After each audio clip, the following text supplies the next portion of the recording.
સુરતમાં તસ્કરો ચોરી કરતા સીસીટીવીમાં કેદ થઈ ગયા। સુરત રિંગ રોડ પર આવેલી અભિનંદન માર્કેટમાં 1,70,000ની કિંમતની 90 સાડીની ચોરી થઈ છે। માર્કેટમાં દુકાનની બહાર સીસીટીવીમાં તસ્કરો ચોરી કરતા કેદ થયા। દ્રશ્યમાં જોઈ શકાય છે કે બે શખ્સો સાડીનું પોટલું લઈને પાછળથી નીકળી જાય છે। સીસીટીવીમાં સ્પષ્ટ દ્રશ્યો સામે આવી રહ્યા છે અને આંખે ઉડીને વળગે તેવા દ્રશ્યો છે।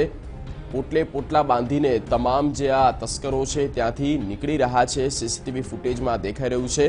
આપ જોઈ શકો છો કોઈ ગોડાઉનમાં માલ સામાનનું ઇમ્પોર્ટ થતું હોય અને ત્યારે જે માલ સામાન બંધાતો હોય છે તેવા પોટલા બાંધવામાં આવી રહ્યા છે। જાણે કે પ્રકારની જે ઘટના બની છે ખૂબ જ શિફતાઈપૂર્વક કોઈ જાતનો ડર ના હોય, કોઈ જાતનો ભય ના હોય તે મુજબ તસ્કરોએ હાથ સાફ કર્યો। બળદેવ સુથાર સંવાદદાતા ફોન લાઈન પર જોડાઈ ચૂક્યા છે। બળદેવ, કોણ છે આ તસ્કરો જે ખૂબ જ શિફતાઈપૂર્વક આટલી મોટી માત્રામાં ચોરી કરીને નાસી ચૂક્યા છે?